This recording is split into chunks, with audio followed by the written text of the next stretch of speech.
Students, IIT brain में आपका स्वागत। सीक्वेंस एंड सीरीज चैप्टर पे डिस्कशन चल रहा था। जहां तक हम डिस्कस कर चुके थे उसके आगे बढ़ेंगे आज। तो क्वेश्चंस पे डिस्कस हो रहा था सीक्वेंस एंड सीरीज के मेंस के प्रॉब्लम्स पे। ये मेरी स्क्रीन में आपको वो क्वेश्चन दिख रहा होगा जो हमने लास्ट डिस्कस किया है। यस, बी और ए कैलकुलेट करने तक हमने कर लिया था। एक बार क्वेश्चन देख लेते हैं क्या था। 81 then a by b is equal to. Yes, तो क्वेश्चन यही था कि ए और बी दो टर्म का रेशियो निकालना था और वही हमने कैलकुलेट किया है। मैंने ए और बी निकाल के दे दिए थे आपको। अब आपको बस इसका रेशियो निकालना है। तो इसके आगे आप लोग कैलकुलेट कर सकते हैं। इसको कैलकुलेट करेंगे, इसको कैलकुलेट करेंगे और इसका रेशियो। ठीक है, आगे बढ़ते हैं। अगला क्वेश्चन देखते हैं कौन सा है। इसको उठाते हैं। अगला क्वेश्चन है 88 क्वेश्चन पे मैंने मार्क किया है और इसको इसीलिए मार्क किया क्योंकि ये लॉग बेस्ड है। लॉग का चैप्टर हम पढ़ चुके हैं। हालांकि ये लॉग के उस टॉपिक से रिलेटेड नहीं है जो हमने पढ़ा है। अभी हमने लॉग का बेसिक पढ़ा है। एक चैप्टर के कुछ क्वेश्चंस और एग्जाम कभी कभी पूछता है जिसको हम लॉगरिथमिक एंड एक्सपोनेंशियल सीरीजेस के नाम से पढ़ते हैं। तो फ्यूचर में हम एक चैप्टर और पढ़ेंगे जिसमें लॉगरिथमिक सीरीज और एक्सपोनेंशियल सीरीज की बात करेंगे। अभी इस क्वेश्चन को करने में अगर उस थीम का यूज होता है तो मैं आपको सपोर्टिंग फॉर्मूले बता दूंगा, आप उसको यूज कर ले। देन इस चैप्टर का जब नंबर आएगा तो हम इस पे डिस्कस। इससे पहले बाइनोमल में आपको पूरा पढ़ा दूं, देन हम इस पे जाएंगे। तो 88 क्वेश्चन एक बार पढ़ लीजिए आप लोग। स्क्रीन पे आपके सामने है। 2021 का क्वेश्चन है। एक्स की वैल्यू 0 और 1 के बीच में है तो आपको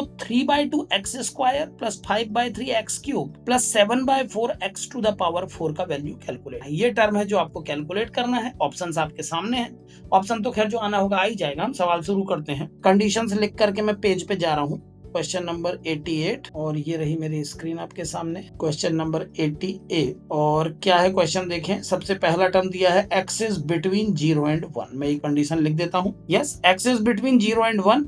हमको फाइंड करनी है value 3/2 x square 5/3 x cube 3/2 x square 5/3 x cube. और अगला टर्म क्या है देख लेते हैं। 3/2 x square 5/3 x cube 7/4 x की पावर 7/4 एक्स की पावर 4। यानी टर्म्स जो हैं उनमें एक्स की पावर कंटिन्यूअसली बढ़ती जा रही है। पहले 2 पावर है, फिर 3, फिर 4। डिनोमिनेटर का टर्म एपी में बढ़ रहा है 2, 3, 4 और न्यूमरेटर में 3, 2, 5, 2, 7 ऐसे बढ़ रहा है। ठीक है, जो भी है। तो अगर एक्स का वैल्यू 0 और 1 के बीच में है तो इस एक्सप्रेशन की वैल्यू जो कि एक इनफाइनाइट एक्सप्रेशन है कितनी, कैसे करेंगे एक बार फील कर लीजिए। एक्स का वैल्यू 0 और 1 के बीच में है। जो टर्म हमें कैलकुलेट करना है अपने प्रेजेंट फॉर्म में, वो लॉग का कोई एसोसिएटेड टर्म नहीं। दो फॉर्मूले आपको ना इस क्वेश्चन को करने से पहले ही बता देता हूं। तो ये फॉर्मूले मैं इसीलिए बता दे रहा हूं यहाँ पर क्योंकि अभी तक हमारे डिस्कशन में ये आए नहीं है। क्योंकि ये सवाल सीक्वेंस एंड सीरीज में आ गया है और मैंने इसे पिक इसलिए किया क्योंकि इसमें लॉग है। तो दो फॉर्मूले आपको बता देता हूं।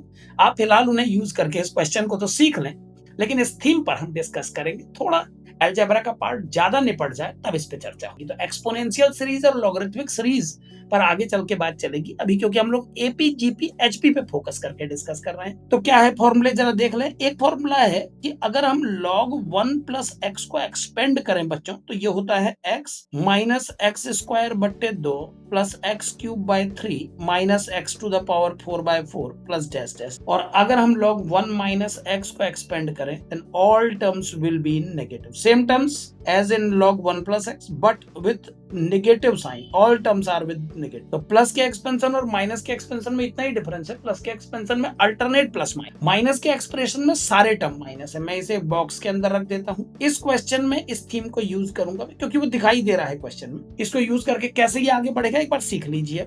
क्वेश्चन है 3/2 x square plus 5/3 x cube plus 7/4 x to the power 4। इसको अगर मैं थोड़ा सा रिजोल्व करके लिखूं तो गौर करें इन टर्म्स पे। जो पहला टर्म है वो 2x से हाफ एक्स स्क्वायर से हाफ एक्स स्क्वायर। पहला टर्म एक्स स्क्वायर में 3/2 है यानी 1.5, तो मैंने उसको 2 माइनस हाफ लिख दिया। दूसरे टर्म पे आइए।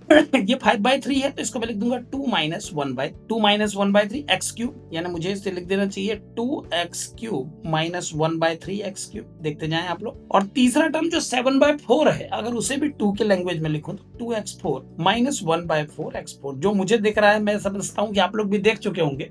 एक्चुअल में जो टर्म 3/2 5/3 7/4 थी, इनमें खास बात अगर इनको 2 से माइनस किया जाए ना तो ये नंबर 1/2 1/3 1/4 में कन्वर्ट हो जाए। और अब अगर मैं इनके पहले टर्म्स का एक सिस्टम अलग कर दूं जो बनेगा 2x square plus 2x cube plus 2x to the power 4, तो मुझे एक इनफाइनाइट जीपी मिलेगी। जबकि दूसरे टर्म से अगर माइनस हाफ कॉमन ले लूं मैं, या हाफ कॉमन ना लिया जाए तो भी अच्छा है, क्योंकि हाफ सब तो नहीं दे पाएंगे, तो माइनस बस कॉमन लेके ये बन जाएगा x square by 2 plus x cube by 3 plus x to the power 4 by 4 plus dash. इस तरह की सीरीज मुझे दूसरे नंबर पे मिलेगी अप टू। अब गौर करिएगा, जो पहली सीरीज है वो तो भैया जीपी है, उसको तो a अपॉन 1 माइनस आर लिख देना चाहिए। गौर करिए तो सीधा बन गया, क्योंकि पहले पहले जो टर्म है सीक्वेंस के, अगर उनको अलग कर ले तो वो सीधे एक जीपी बन जाएगी, जिसका फर्स्ट टर्म है एक्स स्क्वायर और कॉमन रेशियो आप एक्स देख ही पा रहे हैं, तो ये बन गया x square upon 1 minus x. और जो बाद वाले टर्म है उनको जरा गौर से देखिएगा, एक चेंज करने वाला हूं मैं इसमें। मैं इस सीक्वेंस में बच्चों अपने मन से एक एक्स ऐड कर, आप गौर करिएगा इस एक्स की कमी के कारण ये ऊपर जो ब्लैक कलर से मैंने दो फॉर्मूले लिखे हैं उनमें से किसी से भी मैच नहीं कर पा रहा। अब एक एक्स को यहाँ पर मैंने ऐड कर दिया, उसके बाद आप इसका लुक देखिए कितना प्यारा लग रहा है, बिल्कुल सेकंड फॉर्मूले की तरह। लेकिन आप गौर करें सब में एक माइनस होता है इस फॉर्मूले में, कोई बात नहीं, माइनस अपनी तरफ से दे देंगे। और क्योंकि मैंने एक्स ऐड किया है तो मुझे एक एक्स सब्सट्रैक्ट भी करना चाहिए, तो मैं क्या कर रहा हूँ आप लोग गौर करें, इस सीक्वेंस को पूरा करके एक एक्स ब्लैक पेन से अलग दिखाई दे, ताकि इसलिए माइनस कर दे रहा हूँ इस पर। अब आप गौर करें मैंने एक एक्स जोड़ा एक घट, ठीक है। अब सभी को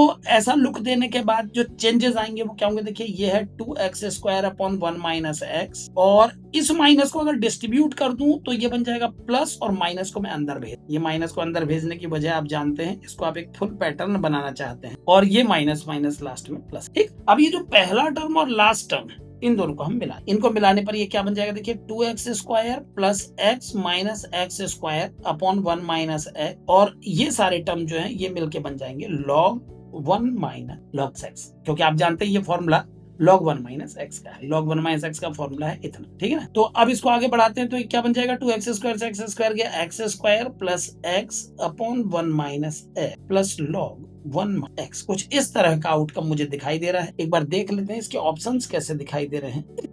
ऑप्शंस भी इसी तरीके के टिपिकल हैं। अगर आप गौर से देखें तो log 1 माइनस एक्स का टर्म ऑप्शंस में है, और इसमें से अगर x कॉमन ले लूं तो ये 1 plus x upon 1 minus x दिखाई देगा, 1 प्लस एक्स अपॉन 1 माइनस, बिल्कुल ऐसा ऑप्शन अवेलेबल है। बी ऑप्शन अगर आप गौर से देखें तो बिल्कुल आपके इस ऑप्शन से, इस तरह से सिंपली आप इस प्रॉब्लम को करें, ठीक है ना। तो यह है आपका सवाल, केवल इन दो फॉर्मूलों की नॉलेज से आप इस क्वेश्चन को कर सकते हैं। ये एपीजीपी एचपी के चैप्टर में आया है, इसे आना चाहिए, क्योंकि आप देख रहे हैं इस क्वेश्चन को सॉल्व करने में ज्योमेट्रिकल प्रोग्रेशन वाला कंसेप्ट भी लग रहा है, इनफाइनाइट टर्म के सम वाला कंसेप्ट लग रहा है, बस इतना सा लॉग का यूज हुआ, तो इसे आप फिलहाल इस फॉर्मूले के यूज से सॉल्व कर, जहां पर भी मुझे अप्रोप्रिएट लगेगा इस टॉपिक पर डिटेल चर्चा में कर। एक्सपोनेंशियल सीरीज और लॉगरिथमिक सीरीज पे एक पूरा चैप्टर होता था जब हम लोग 12th 11th में पढ़ते थे, एक पूरा चैप्टर होता था एक्सपोनेंशियल सीरीज और एक होता था लॉगरिथमिक, बट वो सिलेबस से डिलीट हो गया है। तो जब ऐसा एसोसिएटेड कोई पोजीशन आएगा बाइनोमियल थ्योरम के बाद ही ऐसी सिचुएशन हम ढूंढेंगे, तो वहां पर सही जगह देख करके इस सब की डिटेल में आपको समझाऊंगा ये क्या है और इनके एक्सपेंशन क्या क्या, इन एक्सपेंशन से जितने प्रकार के सवाल बनते हैं उन सब पे, ठीक है ना। चलिए तो फिलहाल ये क्वेश्चन तो कंप्लीट हुआ 88। आगे बढ़ते हैं 88 के बाद। 88 का ऑप्शन बी काफी मैच हो गया है, बी ऑप्शन इसका सही ऑप्शन होना चाहिए। 89 90 के बाद अगर हमारा अगला सवाल ढूंढे तो 97 पे मैंने टिक लगाया है, अगला क्वेश्चन होगा 97। आगे बढ़ते रहे,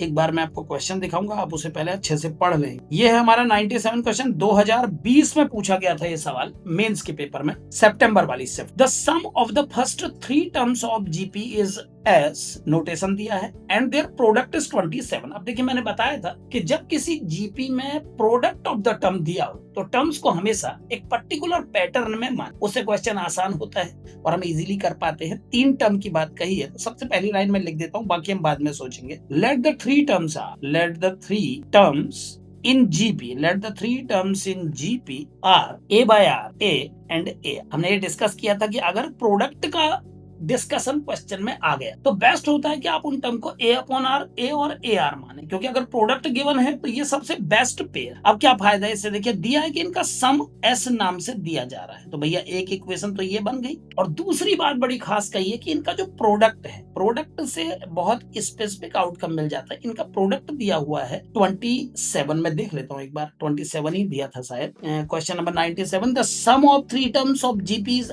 S and their product is 27, बिल्कुल correct. All such S lies in, आपको बताना है एस का रेंज क्या होगा। ये जो एस है ना समेशन, इसका वैल्यू किस रेंज पे लाई करेगा। ठीक हो गया। तो let the three terms in GP are a by r a r, a by r plus a r is S, a by r a into a r is 27, product दिया 27। तो इस दूसरी इक्वेशन में तीनों टर्म को इस डिजाइन में मानने का फायदा आप सुनिए, ये आर से आर कैंसिल हो गया और आप बहुत आसानी से ए का वैल्यू पता। तो ये ए बाय आर और ए आर मानने वाला जो तरीका है, इससे एक वेरिएबल सिंपल ही। अब देखिए हमको पता लग गया ना फर्स्ट टर्म 3 है, तो जिन तीन टर्म की बात चल रही थी वो तीन टर्म क्या हो गए रिस्पेक्टिवली, 3 बाय आर, 3 और 3 आर। तो आधा सवाल तो वैसे ही सॉल्व हो गया और इनका सम दिया है एस, तो मैं लिख सकता हूँ 3 by r plus 3 r equal to S. और अगर इसको थोड़ा सा अरेंज करके लिखूं तो ये क्या बन जाएगा, आप देखते रहें। ये बन जाएगा 3 plus 3 r square equal to S r. और सबको एक तरफ बुलवा लीजिए, सबको एक तरफ लेने के बाद ये कुछ ऐसा लुक दे। ठीक है ना, मैंने इसको आर में क्वाड्रेटिक बना दिया। मेरा रास्ता अब क्या होगा सुनिए, क्योंकि मैं जानता हूं कि अगर ये एक जीपी है तो आर एक रियल नंबर हो,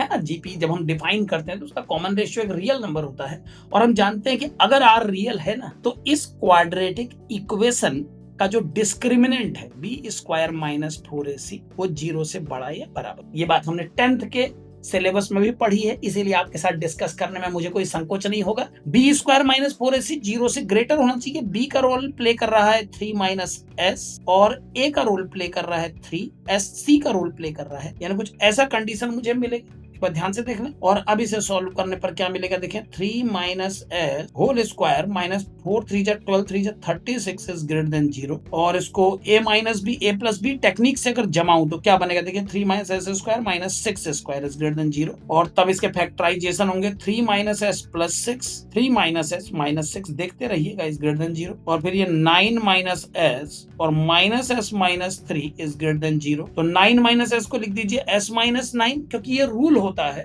कि वेरिएबल को हमेशा प्री रखा, पोस्ट भी रख सकते हैं, लेकिन हम जिस वेवी कर्व को बना के इस बारे में डिस्कस करते थे 10th में, उसमें वेरिएबल को आगे रखते थे। एक माइनस पहले वाले ब्रैकेट से कॉमन लिया गया है, भूलिएगा मत इस बात को। एक माइनस दूसरे से भी कॉमन लीजिए तो वो बन जाएगा s प्लस 3। अब जो दोनों से कॉमन लिए माइनस है वो बाहर आके मल्टीप्लाई होकर प्लस बन गया। ठीक है ना। अब ये जो फाइनल आउटकम आपके सामने आया है, बस आप इस पे गौर करिए। इससे जो दो रूट निकलेंगे संभावित वो होंगे 9 और माइनस 3। और अब अगर वेवी कर्व बनाए तो कुछ ऐसा कर्व बनेगा 9 और माइनस 3 के बीच में, और हमें इन दोनों का जो प्रोडक्ट है वो 0 से ग्रेटर चाहिए। तो आप जानते हैं इस ग्राफ में ये वाला जो हिस्सा है, ये वाला और ये वाला, ये ग्रेटर, ये वाला जो पोर्शन है ये वाला ये लेस। यानी अगर मैं s की वैल्यू माइनस 3 और 9 के बीच में रखूंगा तो ये प्रोडक्ट जो है ये लेस देन 0 आएगा। और अगर मैं माइनस 3 से नीचे या 9 से ऊपर रखूंगा तो ये प्रोडक्ट 0 से ग्रेटर। तो अगर s माइनस 9 और s प्लस 3 का प्रोडक्ट 0 से ग्रेटर रखना है तो आउटकम आया s should be greater than equal to 9 और s should be less than equal to minus. यानी कि आप s की वैल्यू जो पुट करेंगे वो माइनस 3 से नीचे, हेलो उमेश भाई, माइनस 3 से नीचे और 9 से ऊपर ना। तो आंसर कुछ ऐसा दिखाई देना चाहिए, माइनस इंफिनिटी से माइनस 3 यूनियन 9 से लेकर। एक बार मिला लें, कोई ऐसा ऑप्शन है भी कि नहीं है। हाँ है, इस तरीके के ऑप्शन आपको मिल जाएंगे तो ये आपका सवाल का जवाब हो गया। ठीक है, इस तरह से कर पाएंगे। ठीक, चलिए ये तो आपका क्वेश्चन नंबर कौन सा हो गया, ये हो गया आपका 97 क्वेश्चन कंप्लीट हुआ। अब इसके आगे बस आपको ऑप्शन मिलाना बाकी रह गया है। आगे बढ़ते हैं। 98 तो सिंपल सा जीपी है, 9900। अगला क्वेश्चन 106 पे मुझे दिख रहा है, सिग्मा समेशन पर बेस्ड। अच्छा क्वेश्चन है, इसको उठाते हैं सीधे। क्या है 106 देखें, एक मिनट, कोई क्वेश्चन बीच में, और सीट तो मैं आपको पूरी दूंगा, सारे ट्राई करें, लेकिन मैं कुछ खास क्वेश्चन बीच से उठा के आप लोगों को करा रहा हूँ अभी। 106 मेरा अगला डिस्कशन क्वेश्चन है। क्या है देखें, एक बार पढ़ लें आप लोग क्वेश्चन को। ये है क्वेश्चन जो मैंने हाईलाइट कर दिया है स्क्रीन पे। Let an be the nth term of GP of positive term. ठीक, an nth टर्म को रिप्रेजेंट कर रहा है जीपी के। सिग्मा a 2n प्लस 1 बराबर 200 दिया है। ये मैं लिख लेता हूँ, n बराबर 1 से लेकर 100 तक है सिग्मा के ऊपर, और आपका जो a 2n प्लस 1 है उसकी वैल्यू 200 है। इसको नोट कर लेते हैं पहले। ये दिया है सिग्मा a इक्वल टू 1 से लेकर 100 तक और a 2n प्लस 1, सॉरी ये a नहीं n है, a तो टर्म को रिप्रेजेंट कर रहा है, इक्वल टू 200। मतलब क्या हुआ इसका भी बताता हूँ, फिलहाल जो दिया है वो मैंने नोट कर लूं मैं। और दूसरी हेल्प दी है आपको, सिग्मा n बराबर 1 to 100, a 2n बराबर 100। सिग्मा a 2n n बराबर 1 to 100 इक्वल टू, ये दो कंडीशंस आपके सामने है। ठीक है, एक बार फाइनल आप क्वेश्चन देख लीजिए। an जो है nth टर्म को रिप्रेजेंट कर रहा है, राइटर ने जिक्र कर दिया an किसको कहा जा रहा है। ठीक है, an is the nth term, GP का nth टर्म है, पॉजिटिव टर्म्स की जीपी है। अब उसने ये बताया भाई साहब कि 1 से लेकर 100 तक अगर आप सिग्मा करोगे a 2n प्लस 1 का तो 200 आएगा, जबकि आप a 2n का अगर सिग्मा करोगे तो 100। ठीक, आपको बताना है सिग्मा एन कितना होगा 1 से 200। क्या बात है, क्वेश्चन मैं अलग से लिख देता हूं यहाँ पर कोने में ब्लैक पेन से। सिग्मा एन बराबर 1 से लेकर 200 तक बोला है, शायद एक बार देखने दीजिए मुझे। 1 से लेकर 200 तक बिल्कुल करेक्ट है हम लोग। एन इक्वल टू क्या, बहुत बढ़िया क्वेश्चन। 2 सिग्मा दिए हैं और 1 सिग्मा आपको दे दिया, कहा भाई आप निकाल लो 1 सिग्मा। अच्छे से सवाल को समझ लो पहले। एन बराबर 1 से 100 तक A2n प्लस 1 दिया है 200, और A2n बराबर 1 से 100 तक दिया है 100। इन दोनों के हेल्प से जो ब्लैक सिग्मा लिखा है मैंने वो नहीं, और कोई एडिशनल कंडीशन नहीं है, बस इतना है कि जो एन है वो nth टर्म है जीपी का, और जीपी पॉजिटिव टर्म्स की। A2n प्लस 1 200 है 1 से 100 तक, और A2n जो है 1 से लेकर 100 तक 100 है। तो आपको सिग्मा एन निकालना है 1 से लेकर 200। ठीक, कैसे करेंगे अब देखिए ध्यान से। जो पहली सीक्वेंस दी हुई है अगर उसको थोड़ा सा अरेंज करें तो ये क्या बनेगा, देखिए ये बनेगा A 2 1 जा 2 और 1 3 plus A5 plus A7 plus A200, ऐसा बनेगा। ये 200 आ गया पहली इक्वेशन। दूसरी जो सीक्वेंस है उसमें 1 रखने पर ये आएगा A2, 2 रखने पर A4, और इसके बाद जब आप 100 रखोगे तो A2। गौर से देखते रहिए, ये 2 सीक्वेंस आपको दिए हैं, ध्यान देना। A3 A5 A7 A9 A201 200, और A2 A4 A6 and A200 का सम 100। ध्यान दीजिए ऐसा दिया है। अब एक बात गौर करो, अगर ये एक जीपी है तो ये बात बिल्कुल तय है ना कि इसके हर टर्म से R मल्टीपल होकर अगला टर्म आता है। भाई एक बात समझे, अगर ये जीपी है तो इसका लुक कैसा होगा कि A1 में R से let R is common ratio of that GP, और जीपी का नाम क्या है, इस सीक्वेंस को जीपी, यानी A1 A2 A3 AN सब जीपी में है। तो अगर वाकई ये जीपी है भैया तो A2 जो होगा वो A1R होगा, और A3 जो होगा वो A2R होगा। यानी हर टर्म को अगर R से मल्टीप्लाई कर दे तो उसका अगला टर्म आना चाहिए ना, जीपी है। तो कहने का ये मतलब है कि अगर वाकई ये बात सच है भैया तो इन दोनों इक्वेशन 1 और 2 को डिवाइड करके मैं कुछ लिखना है। नाउ डिवाइडिंग 1 बाय 2, माने जो ऑपरेशन अब मैं कर रहा हूँ वो है 1 डिवाइडेड बाय 2। अगर मैं 1 इक्वेशन को 2 से डिवाइड करूं तो ये बन जाएगा A3 plus A5 plus A200 divided by A2 plus A4 plus plus plus A200 equal to 200 by 100। ध्यान देते रहिए, इतना बाय इतना बराबर इतना बाय इतना। अब A3 को, जो पहला टर्म A3 है, इसको मैं लिखूंगा क्या जानते हैं, A2 इंटू R, है ना, A2 इंटू R, क्योंकि मुझे पता है अगर ये जीपी है तो A2 जितना भी होगा उससे R मल्टीप्लाई करके A3 आ जाएगा, और A5 को मैं लिख दूंगा A4R, और ऐसे ही A201 को मैं लिखूंगा A200R, क्योंकि हर टर्म अपने पिछले वाले से R मल्टीप्लाई होके आएगा। जिन लोगों को भी जीपी की डेफिनेशन पता है उन्हें ये सब बताने की ज्यादा जरूरत नहीं है। यहाँ 2R, और अब गौर करें, अगर आप न्यूमरेटर से R कॉमन ले लेंगे ना बच्चों, तो R कॉमन लेके डिनोमिनेटर न्यूमरेटर के पूरे टर्म उड़ जाएंगे। देखिए कितनी आसानी से हमें पता लग गया कि इस क्वेश्चन का रेशियो, जो कॉमन रेशियो है वो 2। अब अपने को ये तो पता लग गया कि ये जो भी जीपी है भैया इसका कॉमन रेशियो। अच्छा, अब पूछता क्या है, क्वेश्चन हमारे सामने रखा है राइटर ने कि आप सिग्मा एन बराबर 1 से 200 तक एन बताइए। ठीक है, जो पूछा है वो है कौन, पहले देख लेते हैं। क्वेश्चन क्या पूछा है इन्होंने, क्वेश्चन है नाउ टू कैलकुलेट। क्या कैलकुलेट करना था भैया, सिग्मा एन बराबर 1 से लेकर 200 तक ए एन को अगर एक्सपेंड करके लिखूं तो इसका मतलब आप समझिए ये होगा A1 plus A2 plus A3 और करते करते A200। ये हमको एक्सपेंड, मतलब ये वैल्यू हमको निकाल। टू कैलकुलेट का मतलब है हमको निकालना क्या है, तो जो कैलकुलेट करना वो टर्म ये है, सिग्मा एन बराबर 1 to 200 an equal to A1 plus A2 plus A3 plus A2। ये 200 टर्म का सम हमको निकालना है। अब ये सम हमको अगर निकालना है तो हमको इन दोनों कंडीशंस का ही हेल्प लेना पड़ेगा जो गिवन कंडीशंस है आपके सामने। और इसके अलावा आप एक बहुत महत्वपूर्ण बात पता लगा चुके कि R2 है। ये सब हेल्प है आपके सामने, इन्हीं का इस्तेमाल करके आप आगे बढ़े। तो मेरी बात समझने की कोशिश कीजिएगा, ये जो सीक्वेंस आपको दिया है बच्चों, इसमें ऑड सारे टर्म अवेलेबल हैं जबकि इसमें इवन सारे अवेलेबल। ठीक है, तो एक बात ध्यान से सोचो, अगर मैं 1 और 2 को ऐड कर दूं तो मुझे क्या मिलेगा। एक बार मैं 1 और 2 को ऐड करना चाहता हूं। By adding 1 and 2, by adding 1 and 2 we get, क्या मिलेगा देख लीजिए पहले अच्छे से, फिर लिखूंगा आराम से, पहले समझ लीजिए। A2 A4 A200 ये कवर कर लेगा, A3 A5 A200 1 ये कवर कर लेगा। समझ गए ना बात को। तो अगर मैं इन सबको जोड़ दूं तो A2 A3 A4 A5 A6 A7 A200 A200 1 तक सब आ जाए। तो अगर मैं इन दोनों इक्वेशन को जोड़ दूं तो मुझे क्या मिलेगा, गौर करें, मुझे A2 A3 A4 A5 और छोटे बड़े सभी बंधुओं के साथ साथ A200 और 201 तक सब मिल जाए, और राइट में 200 और 100 जोड़ के 300 आ जाए। यानी A2 A3 A4 A5 A200 A201 the sum of all is 300। ठीक है, अब इसका सम आपको 300 पता है, लेकिन जो आपको निकालना है जरा उस पर अपनी नजर मारते रहिए। ये आपको निकालना है A1 से A200 तक, और आप निकाल क्या चुके हैं, A2 से A201 तक। मेरे प्यारे बच्चों, अब मैं एक बार फिर वही टेक्निक लगाऊंगा, वो टैक्टिक जो हमने अभी लगाया कि अगर A2 मुझे पता है तो A2 A1 से R ज्यादा है। अभी एक थोड़ी देर पहले R निकालने के लिए भी मैंने यही किया।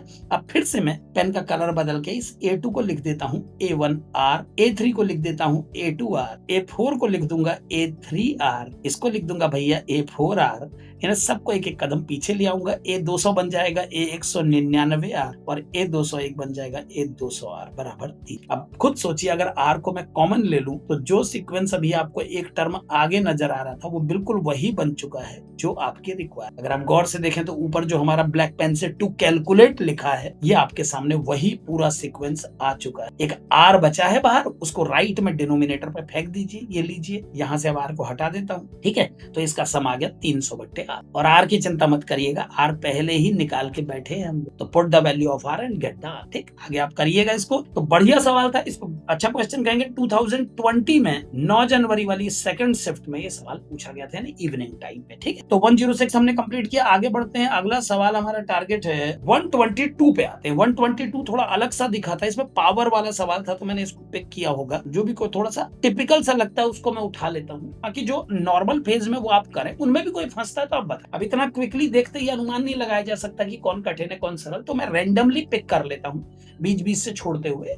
बाकी आप करें, अगर कोई और बीच में अचानक कठिन निकल जाए या आपका सरदर्द कर रहा हो तो आप उसे मेरा सर दे। बस आपको एक नंबर भेजना होगा कमेंट में, ठीक है ना। आप बता दीजिए कौन से नंबर का सवाल और डिस्कस करना बाकी है, अगले शिफ्ट में उसको ले लो। क्योंकि कमेंट बॉक्स में आप जो भेजते हैं वो मुझे क्विकली मिल, सभी बच्चों के कमेंट में इंस्टेंटली देख लेता हूँ, रिस्पॉन्ड भी करता हूँ क्विकली। तो अगर किसी ने कोई क्वेश्चन नंबर भेजा है तो मैं उसको सॉर्ट आउट करूंगा ही करूँ, ठीक है ना। चलिए, तो 122 नंबर पे जो सवाल है एक बार आप इसको पढ़ लेंगे, फिर हम इसको सॉल्व करेंगे। M is the arithmetic mean of L and N। ये लिख लेते हैं पहले, स्क्रीन में जाके ना अपनी नोटबुक में लिख लेते हैं कि L और N का अर्थमेटिक मीन M है। L M N लाइन से आते हैं वैसे भी। तो चलिए, अर्थमेटिक मीन है L और N का अर्थमेटिक मीन M दिया है, ये है कंडीशन, यानी ये एक अर्थमेटिक प्रोग्रेशन बन गई। तो भैया एक हेल्प तो तुरंत दे लो कि M जब मेरे सामने आएगा मैं उसे सीधे L प्लस N बाई 2 कह, या 2M कभी अगर मेरे को जरूरत पड़ी तो मैं उसको L प्लस N या L प्लस N को 2M कह सकता हूँ। ये तो मैं लिख, ये तो है।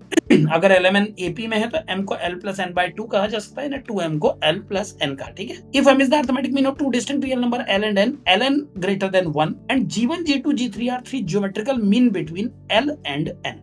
और दूसरी बात कहता है कि इन्हीं दोनों नंबर L और N के बीच में G1 G2 G3 अगर आपने पिक कर दिए तो ये ज्योमेट्रिकल प्रोग्रेशन बन जाए। 5 टर्म वो सिखाया था मैंने, इंसर्ट करना ज्योमेट्रिकल टर्म्स, वही इंसर्ट करके 5 टर्म की जीपी बन गई। ठीक है, अब सवाल आपके सामने रखता हूं ताकि आप अपने तरीके से पढ़ लें एक बार। 2015 पुराना 2015 में कभी मेंस में पूछा गया सवाल है, हो सकता है उस समय किसी दूसरे पैटर्न में परीक्षा होती हो, बट ऑब्जेक्टिव सवाल ये पूछा गया था 2015 में। क्या है क्वेश्चन एक बार देख लें अच्छे से, थोड़ा और बड़ा कर देता हूँ क्योंकि थोड़ा सा धुंधला सा छपा है। 122nd क्वेश्चन ये आपके सामने है, देख लीजिए इसको एक बार।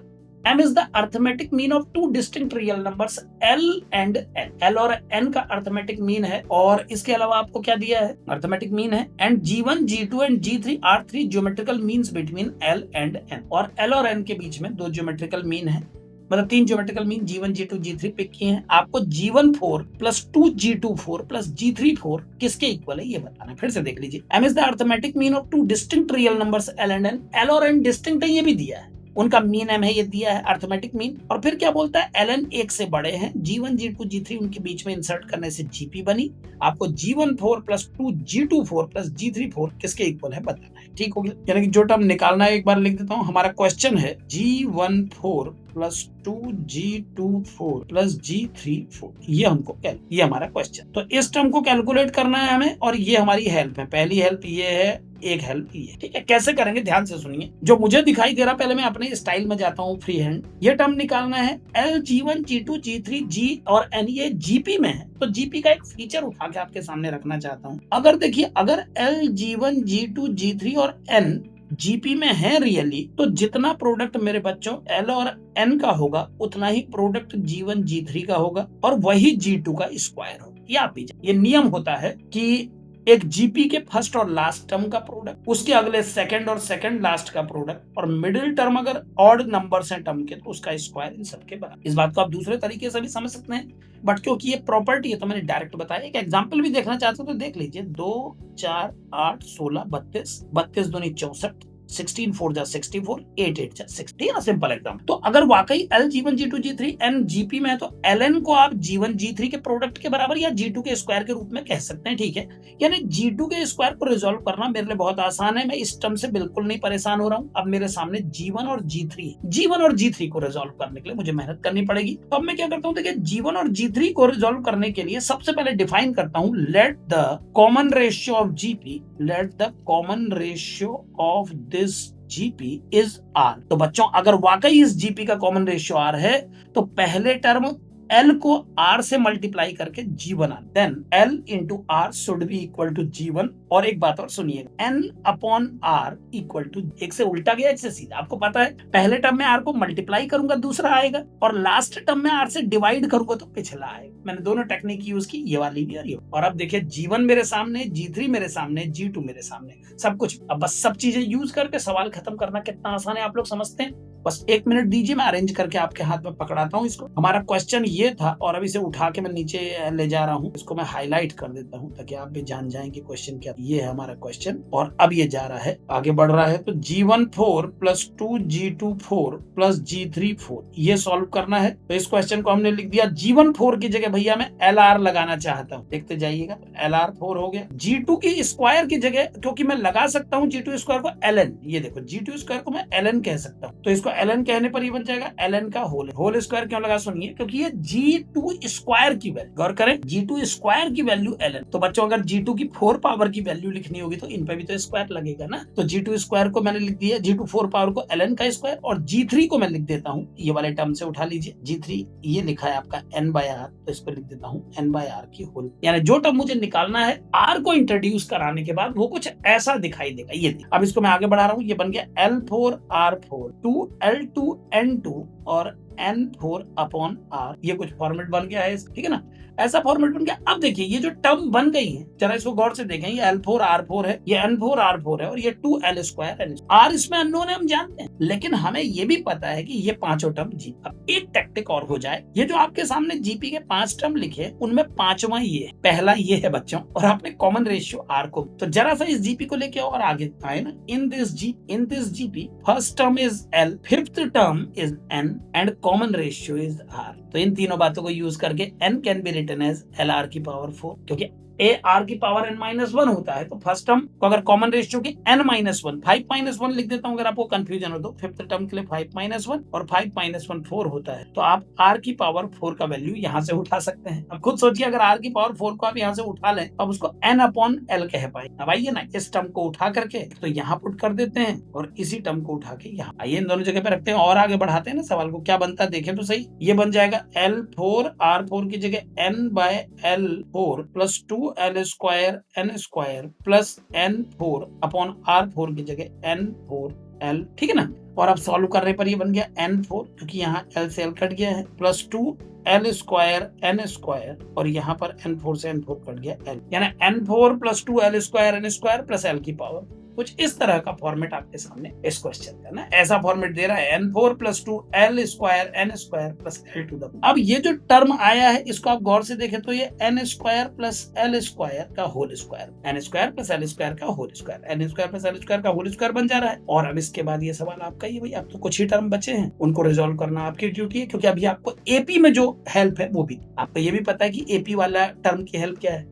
वैसे एक बात बताते, जो आंसर्स इस क्वेश्चन के दिए हैं वो भी देखिए LMN के टर्म्स में ही दिए हुए आंसर भी, तो आंसर की फॉर्मेटिंग भी वैसी है जैसे क्वेश्चन में है। तो अब आप इनमें से किसी एक आंसर से उसको मैच कराएंगे, आपका आंसर LMN के टर्म में ही आना, आप इस बात को, ठीक है ना। तो बस इसके आगे आप कर ले, M को कैसे इंट्रोड्यूस करना आप समझिए। बस ये बात याद रखिएगा कि N और L 2M के बराबर। बस हिंट दे देता हूं, आप इसका स्क्वायर कर सकते हैं, taking square on both the side, taking square both side. अब इन कंसेप्ट्स को यूज करके आप इस टर्म का पता लगा लें और अपना आंसर दे दें। इस तरह से आप इसको रिजोल्व, ठीक है ना। तो ये हेल्प आपके लिए रहेगा और ये सवाल इस तरह से पूरा किया क्या क्या था, एक बार मैं समराइज और कर दूं। हमारा सवाल G1 4 2G2 4 और G3 4 पर बेस्ड था। हमने इसको G1 को क्या लिख दिया, गौर करें, हमने G1 को LR लिख दिया और इसको N/R, तो फर्स्ट और लास्ट टर्म R के टर्म में और L में रिप्रेजेंट हो गए। बीच वाले टर्म को हमको 2LN होल स्क्वायर लिखा हमने, क्योंकि हम जानते थे कि अगर ये पांचों GP बना रहे हैं तो बीच वाला जो टर्म है उसका स्क्वायर L इंटू N के बराबर होगा। इसका इस्तेमाल करके हमने इसको ऐसा फॉर्मेट दिया, ठीक है ना। इस तरह के फॉर्मेट के बाद फिर हमने r की पावर 4 को यहाँ से रिप्रेजेंट किया। r की पावर 4 क्या बन गया, n/l। अच्छा ये होल 4 पावर, एक चीज में सुधार कर दूं जरा सा, r की पावर 4 का वैल्यू n/l था, तो मैंने जल्दी से 4 पावर लगा दी। इसको थोड़ा सा रिजॉल्व कर देता हूँ, एक स्टेप और सरल कर दूं आपके लिए। बस ये 4 पावर मैंने जो लगा दी इसे मैं हटा दूं, ये दोनों टर्म ऐसे नहीं बनने थे, सॉरी, ये बन जाएंगे L4, और ये जो R4 था ना, इस R4 का पूरा वैल्यू n/l, वो मैंने n/l लिख के उसमें भी 4 पावर लगा दी। इतना सुधार देता हूँ, फिर आप कर लेना। और लास्ट वाले यहाँ पर जो r की पावर 4 है, इसकी जगह भी n/l, ये मैंने n/l लिखना था, तो ये बन जाएगा n की पावर 4 अपॉन n/l। ऐसा थोड़ा मैंने जल्दीबाजी में टर्म को गलत लिख दिया। ये l की पावर 4 था, एक बार और देख लीजिए, हमें इस टर्म को कैलकुलेट करना था। ये 3 टर्म चेंज होके ऐसे बने, ये L4 R4 बना ऐसा, ये टर्म ओपन होके ऐसा बना, और ये टर्म ऐसा। r की पावर 4 को सॉल्व करके हमने ये निकाला बच्चों n/l, ठीक है। तो इस r की पावर 4 की जगह n/l लगाया, ये ऐसा बन गया। ये 2l² n² ऐसा बन गया, और ये जो n4 अपॉन R4 है, ये n4 अपॉन n/l, इसमें n/l रिप्लेस कर दिया ऐसे, ठीक है। इसको काट के थोड़ा जो चेंज आया मैं बदल देंगे, तो तुम लोग करोगे कुछ, आप कुछ जाएगा, फिर ऑप्शन मैचिंग नहीं करा पाओगे। ये L³ n बन गया, और ये बन गया 2l² n प्लस ये बन गया n³ n। एक्चुअल में ऑप्शंस जब मैं इसके देखे तो ये ऑप्शन सब मल्टीपल फॉर्मेट, ठीक ना, तो मुझे थोड़ा डाउटफुल लगा, नहीं तो मैं आपके करने के लिए छोड़ रहा था। फिर मुझे लगा मल्टीपल टर्म आ रहे हैं और हम जो एडिशन के फॉर्म में दे रहे हैं आप लोगों को, तो आप उस लाइन कहीं फंसे ना, इसीलिए मैंने एक बार और जाके देखा कि क्या और सिंप्लीफाई हो सकता है।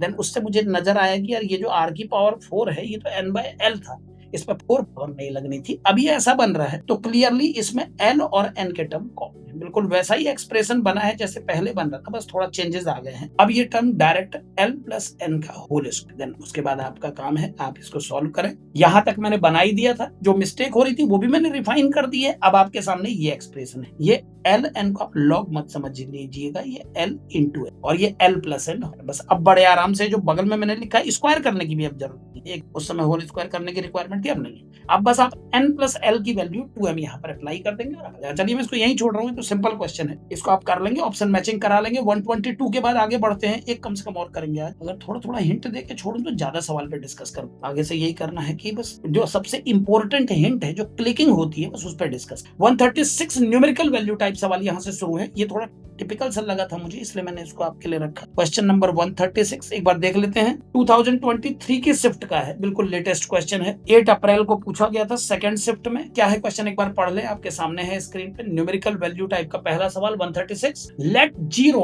Is less than z is less than y is less than x, मतलब x सबसे बड़ा है। ये 3 रियल ना, और सबसे पहली हेल्प दी है 1/x 1/y 1/z arithmetic progression में है। लिख लेता हूँ 1/x 1/y 1/z arithmetic progression. 1/x 1/y 1/z AP बना रहे हैं बच्चों, तो इसका मतलब ये हुआ कि x y z HP बना रहे हैं भैया।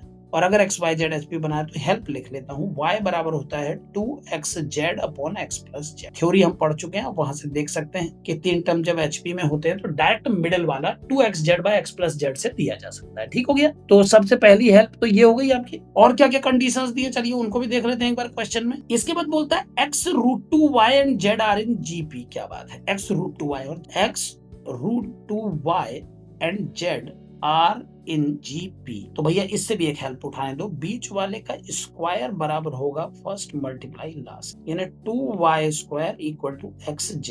बॉक्स के अंदर रखने दो यार इन सब चीजों को, ये 2 हेल्प मिल गई मुझे, और देखने तो कुछ और भी मिल जाए, क्या पता। Let all the 3 numbers are positive. 0 से सब बड़े हैं, इसका मतलब सब पॉजिटिव है। x सबसे बड़ा है, y से छोटा, z सबसे छोटा, और तीनों रियल है ये भी। ठीक, ये तीनों AP में है, इससे हमको एक हेल्प मिली। ये तीनों GP में, इससे हमको दूसरी हेल्प मिली। If xy plus yz plus zx is 3/√2 xyz। ये भी xy plus yz plus zx equal to 3/√2 xyz। Last help, ठीक है ना, एक हिंट ये भी दी है। ठीक हो गया, xy plus yz plus zx equal to 3/√2 xyz। Then 3x plus y plus z whole square is equal to, क्या बात है, क्वेश्चन है 3x plus y plus z whole square equal to क्या, न्यूमेरिकल वैल्यू टाइप क्वेश्चन। ये काले colour का statement solve. 3x plus y plus z का का होल स्क्वायर कैलकुलेट करना है, ठीक है ना। जय श्री राम ठाकुर साहब। चलिए, तो x y plus y z plus z x equal to 3/√2 x y z, ये भी दिया है, ये भी दिया, ये भी दिया, और हमको सॉल्व करना है 3x plus y plus z whole square ना। तो कैसे करेंगे, देखिए जो हेल्प दी, एक लास्ट बार और पढ़ लो क्वेश्चन को, फिर सीधे अपन लोग उसके लिए आउटलाइंस निकालेंगे कि क्या क्या करें। लास्ट बार पढ़ ले। तीनों रियल नंबर हैं, ये तीनों एपी में हैं, ये तीनों जीपी में हैं, ये तीसरी हेल्प है, 3 हेल्प हो चुकी हैं। आपको 3 times x plus y plus z whole square calculate, ठीक है। कैसे कैलकुलेट करेंगे समझिए। अयोध्या अभी तो बड़े बड़े लोग जाएंगे अयोध्या, बाद में बेटे, बस 1-2 महीने बाद जब हमारे जाने का समय आ जाएगा तो जाएंगे, जरूर जाएंगे, है ना। अच्छा 10th में पढ़ते हैं, अभी अभी डिस्टर्ब कर रहे हैं दूसरों को पढ़ने से। चलिए कोई बात नहीं, तो अगले साल आपको भी ये सब चीजों की जरूरत पड़ेगी, है ना, ठीक है ना।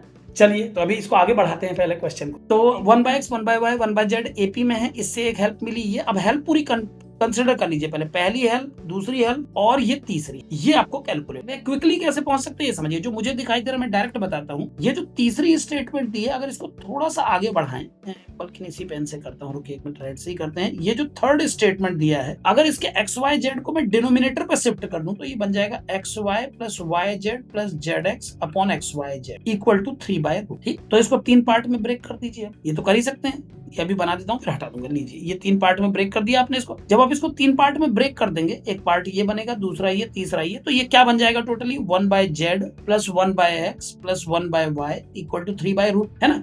और दूसरी बात समझिए, 1/z plus 1/x plus 1/y 3/√2 है, और ये तीनों एपी में दिए हैं। अब इसका भी फायदा उठाइए, ये तीनों अगर एपी में उल्टे रिवर्स में है तो बीच वाले का डबल फर्स्ट और लास्ट के सम के बराबर होगा। एक हेल्प इससे और मिलेगी, पहले मुझे लिखने दीजिए। वो हिंट होगी कि मैं जब चाहूं बीच वाले का ट्वाइस बराबर फर्स्ट प्लस लास्ट कह सकता हूँ। ये तो 10th के बच्चे भी जानते हैं, तो तुम्हारे ठाकुर साहब को भी पता होगा कि 3 टर्म अगर एपी में है तो बीच वाला टर्म डबल करके फर्स्ट और लास्ट के सम के। नहीं, एक्चुअल में जो बच्चे और हैं बेटे जो देखते हैं वो बाद में देखते हैं ना वीडियो, तो मेरा काम बना देना है। जो जब देखे उससे कोई कंसर्न नहीं है, ठीक है ना। अपनी कोचिंग जिसमें पढ़ाता हूँ उसके बच्चे भी बाद में कभी किसी क्वेश्चन को पुटअप करना चाहते हैं तो देख लेते हैं। तो मैं पढ़ाते वक्त ये नहीं कंसर्न देखता कि कौन बैठा है कौन नहीं बैठता है, वो बाद में जो देखता है बाद में हेल्प मिल जाती है। बाकी है ना, जिसको फायदा मिल जाए वाली बात है। मैं अपनी तरफ से पूरा बना रहा हूँ, मतलब जब बच्चे इसको देखेंगे एक ऑर्डर में तो मुझे पूरी उम्मीद है कि वो आईआईटी को फेस आउट करने के लिए एक अच्छी स्ट्रॉन्ग कंडीशन बना ले। तो मैं अपने हिसाब से एक फुल डिजाइंड पैटर्न में सिलेबस तैयार कर रहा हूँ, जो 11th के बच्चों को भी हेल्प करेगा, 12th के बच्चों को भी हेल्प करेगा, जो स्कूल के लिए पढ़ते हैं, और मेंस और एडवांस के लिए तो करेगा। एडवांस वाला सेक्शन अभी इसमें जोड़ा नहीं हूँ, अभी मैं ये मेंस तक बना के रोक रहा हूँ। तो पूरे 32 चैप्टर पहले मेंस तक कंप्लीट कर दूंगा, फिर इसमें एडवांस का सेक्शन जोड़ूंगा ना। तो ये फ्यूचर प्लानिंग है, पूरा कंप्लीट एक बार हो जाए कोर्स तब दिखाई देगा कि ये क्या चीज बन रही है, ठीक है ना। चलिए, तो